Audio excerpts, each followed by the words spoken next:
Rashmi's yummy फूडमध्ये तुमच्या सगळ्यांचं स्वागत आहे। आज आपण खूप छान रेसिपी बनवणार आहे। राईस लवर्सला आजची रेसिपी खूप आवडेल। चला तर मग बघूया आपण आज कुठला राईस बनवणार आहे ते।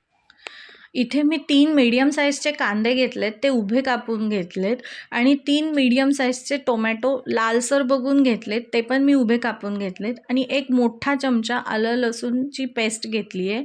3 सुक्या मिरच्या घेतल्यात, तमालपत्र 3-4 घेतलेत, ते थोडे तोडून घेतलेत, 4-5 लवंगा घेतल्यात, 5-6 मिरे घेतलेत, कढीपत्ता घेतलाय आणि कोथिंबीर बारीक चिरून घेतली आहे। आणि इकडे मी सोयाबीन गरम पाण्यामध्ये भिजत घातले। कुकर गरम झाल्यावर आपण 3 पळ्या तेल घालून घेणार आहोत।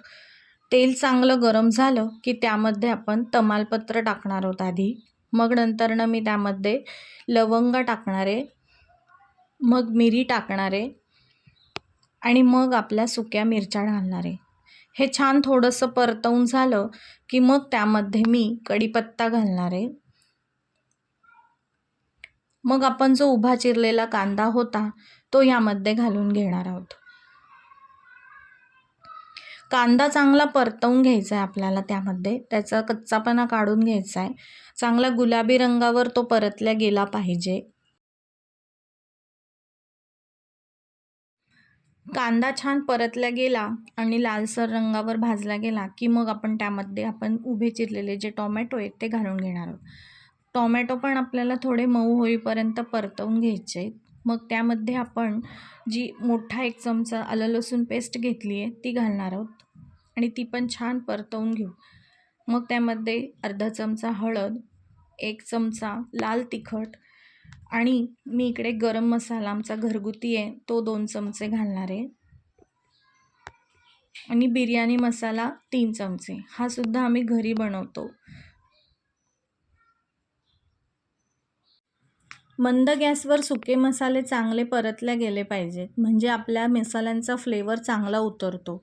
आता मी इकडे जे सोयाबीन आपण पाण्यात भिजत घातले होते त्याचं पाणी काढून टाकणार आहे आणि मग त्यामध्ये घालून घेणार आहे। सोयाबीन पण त्यामध्ये आपल्याला चांगले परतवून, म्हणजे त्यामध्ये त्या मसाल्यांचे फ्लेवर्स चांगले उतरेल। एकदम मस्त दिसतंय ना। तुम्हाला तर माहितीच असेल, सोयाबीन हे खूप प्रोटीनयुक्त असते, खूप पौष्टिक असते, लहानांपासून मोठ्यांपर्यंत सगळ्यांनाच आवडते। इथे मी कोथिंबीर बारीक चिरलेली आहे ती पण ह्यामध्ये घालते आणि इथे मी 5 वाटी तांदूळ घेतले, ते स्वच्छ धुवून घेते आणि ते सुद्धा यामध्ये घालते।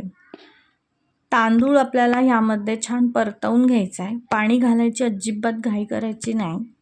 तांदळाला पण तो पूर्ण मसाले, सगळं सोयाबीन, सगळं हे एकजीव झालं पाहिजे।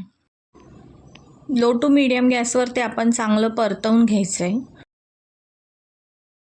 सोयाबीन एकदम चिकनसारखेच दिसत आहेत ना। माझ्या लहान मुलीला चिकन खूप आवडतं, म्हणून मी तिला फसवून सोयाबीन द्यायची। रोज रोज चिकन देण्यापेक्षा कधीतरी मी तिला सोयाबीनचा राईस, सोयाबीनची भाजी बनवून द्यायची आणि ती चिकन समजून खायची।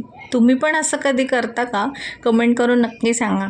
इथे मी चवीप्रमाणे मीठ घालते आणि ते छान मिक्स करून घेते।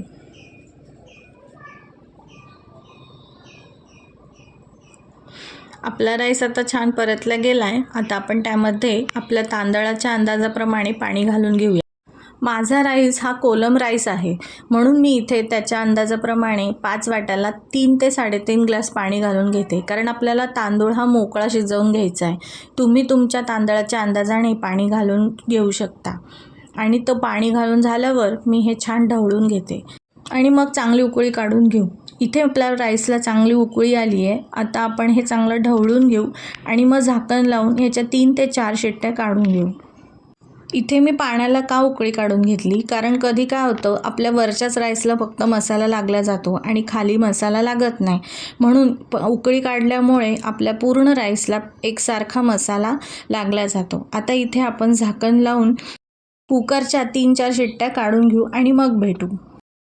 हे बघा, आपला कुकर इथे थंड झाला आहे। आता आपण बघूया आपला सोया राईस कसा झाला आहे। वाह, काय सुगंध आला मसाल्यांचा, मस्त सुवास दरवळतोय घरात। आपला राईस मस्त मोकळा झाला आहे। आता आपण सर्व करून घेऊ। सोया राईस रेडी। खूप छान झाली आहे रेसिपी. तुम्ही पण नक्की करून बघा. मसाल्यांचा खूप सुगंध मस्त येतोय आपल्या राईसला. एकदम भन्नाट झाली याची चव. तुम्ही पण नक्की करून बघा आणि कमेंट करून मला नक्कीच सांगा. अशाच छान छान रेसिपी बघण्यासाठी पुन्हा भेटू. बाय.